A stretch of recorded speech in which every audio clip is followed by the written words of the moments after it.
business. But as it happened, David and his men were hiding farther back in that very same cave. Now here's the temptation. This is the loyalty. Here's the challenge. Do I now take out the man who tried to take me out?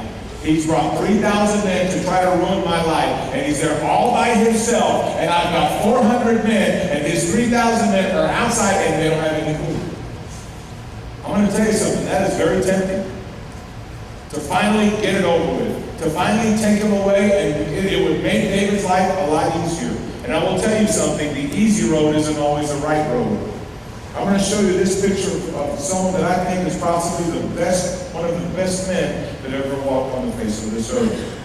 It's Martin Luther King. Martin Luther King, I read a lot of books on him in my master's when I went to college.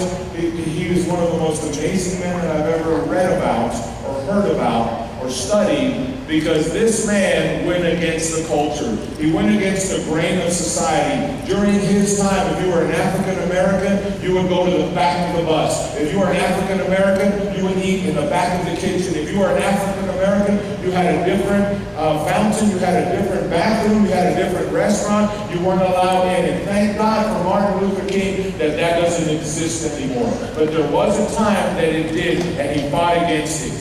And because he fought against it, he did something that a lot of people thought would never happen. He fought his enemy, not with a sword, not with a spear, not with guns, not with a fist, but he fought them with love. His whole concept was this: the way you defeat darkness is with light. The way you defeat hatred is with love. If you try to defeat hatred with hatred, it only multiplies hatred.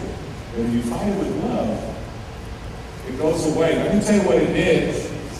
It cost him his life.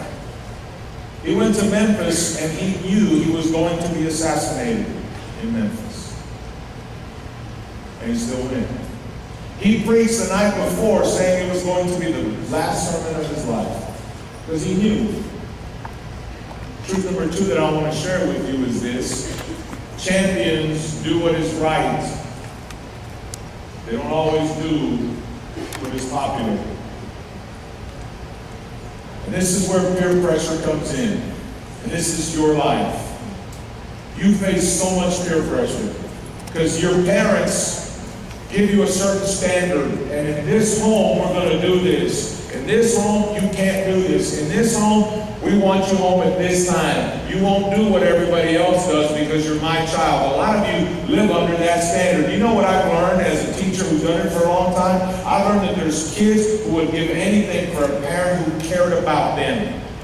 There's a lot of kids that are upset because a parent cares too much for them and puts too much limitations on them. I cannot tell you how many times I've dealt with kids. It was about this time 2 years ago, I had a former player who came into my office and sat down in my office and said, "Coach," and he's coming in crying. He's about 19, 20 years old. He's in college. And he starts bawling. I'm like, "Everything all right, Terrence?" He said, "No, sir. I got my girlfriend pregnant. I don't know what to do because I don't want to marry her. And I don't love her. And I have a child that's coming. She wants to abort the child. And what do I do?" I looked at Terrence right in the eye. I said, "Terrence, you do what's right. The coach is going to change my life. It's going to take me away from my college. I won't be able to finish it." And I told him, "Terrence, you chose to do the deed. This is what you chose. And it's not that child's fault. And you said things to get that young lady to go to bed with you. And now, this is the consequence. You do what is right." You say, "Coach, but I got a lot of friends that don't do what's right." I'm like, "Terrence, I understand that. But this is where you find out what type of man you are." He cried. I prayed for him. And I thank Jesus that the baby was born. I talk to Terrence every now and then, and I'm going to tell you something. It's a rough life. But here's what Terrence did. He said, Coach, I did what was popular, and that's why I slept with this young lady. I didn't do what was right. You will face so many temptations in your life right now. At this early age, it is a crossroads where you're going to decide what you are to do. And there are going to be people in a party that are going to tell you to do things because everybody else is doing it in the second floor. And you're going to go into parties where there aren't any parents around, or you're going to go to parties where people are going to do whatever they want to do. And that is a moment where you are going to decide, are you loyal to yourself or are you loyal to your God? David faced that exact same situation. Maybe not a situation with getting a child pregnant, with getting someone pregnant and having a child, but David had a difficult situation and a difficult choice that he had to make. And this is why I love this church and I love who you are. We're not here to, I've said it many times, we're not here to entertain you. We're here to prepare you for the moments that you're going to face in the near future. Every one of you at some point is going to make the wrong decision at the wrong time with the wrong person. And at that moment, when there's going to be a whole bunch of people to tell you to do wrong, you've got to be the one to do what is right, even if you're the only one by yourself in that room. Somebody has to take a stand, and someone has to say, this is wrong. You have to be that person. Because I'm going to tell you this, there's another 100 people that are waiting for somebody to stand up and do what is right and not what is popular. They're waiting for someone to take the stand. And when you take the stand, and when you do what is right, then other people will join in. See, right now there's some of you that are dealing with this. Do I listen to the coach? Do I listen to the word? Or do I talk to my friend over here? Do I do, this is like I'm with all my friends. This is like school. No, it's not. This is about life and death. This is about heaven and hell. This is about God and the devil. This is about the clouds and the angels, or this is about the demons and the pits of hell. When you lose this game, when you don't listen to the truth, when you stop somebody else from listening to the truth, it is about heaven and hell. And that's the gospel. When you understand that, you'll know why it is important to never turn your back on Jesus Christ. And do everything that you can to bring your friends so they can hear this message, and do everything that you can when the message is being preached and worship is being done. You're not over here talking to your friends and you're not texting. Look, in school, if you're not doing right in school, they'll take your cell phone. If you're not doing right in school, they'll put you in detention hall. If people don't listen to the word, they go to hell. We don't want any of that. So David has a decision to make. Does he kill the man who's ruined his life? Or does he not? I want to tell you something. As a competitor, I'm sure he wants to kill him. As a champion who has a chance to defeat his enemy, it's right there in front of him. Watch what it says in verse 4 through 10. David's men whispered to him, now's your opportunity. Here's your chance. He doesn't even know. Today the Lord is telling you, I will certainly put your enemy into your power to do with as you wish. So David crept forward and he cut off the king's ear. He takes his knife and he stabs it in his heart. That's not what he says. David cuts a piece off of Saul's robe. Interesting. Verse 5 goes further. But then David's conscience began to bother him because he had cut the king's robe.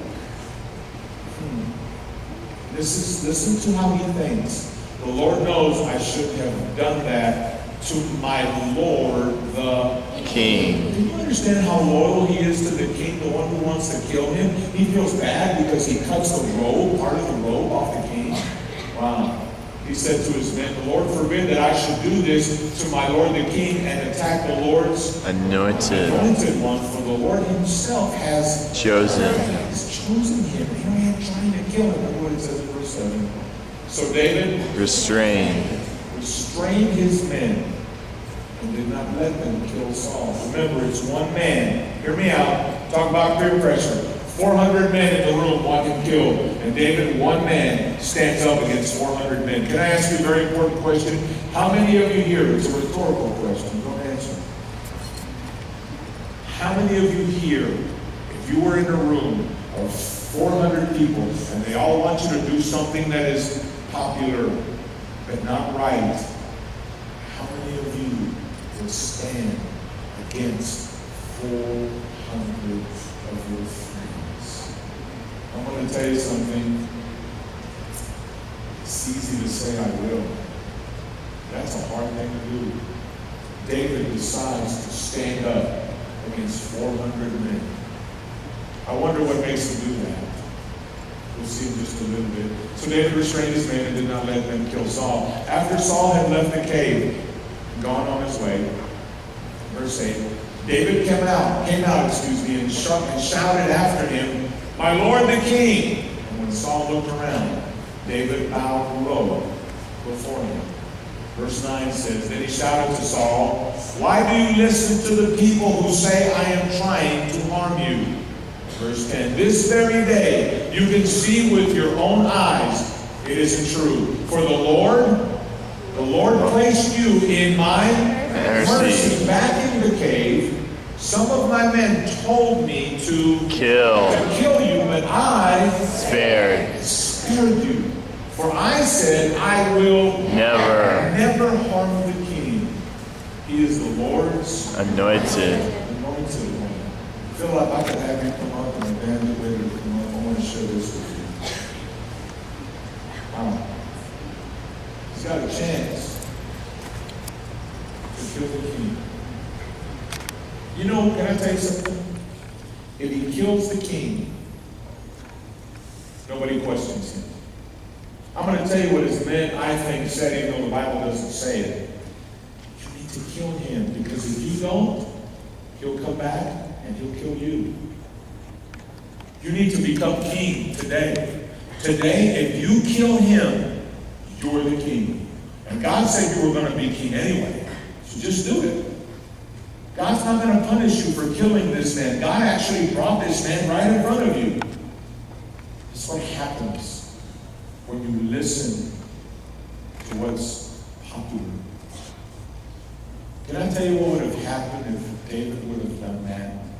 David would have been king that night. And I think the 3,000 men that are outside would have joined him. Here's the problem. David's not ready to be king.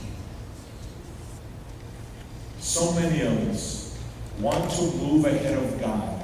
And so many of us want God to hurry up so we can have what we want, instead of patiently waiting for God. It's a tough decision. 1 against 400. I've been at your age when I went to parties, and why did I go to parties?